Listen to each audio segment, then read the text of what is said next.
Como aqui lê no vácuo, tá? Tá em vácuo, aberto, aberto e aberto, 390, tá bom? Conectado na máquina certinha, conectado ali. Quando eu fecho aqui, eu tenho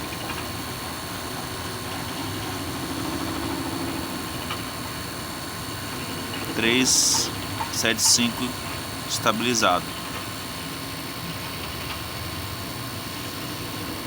Já tá perfeitinho, tá bom?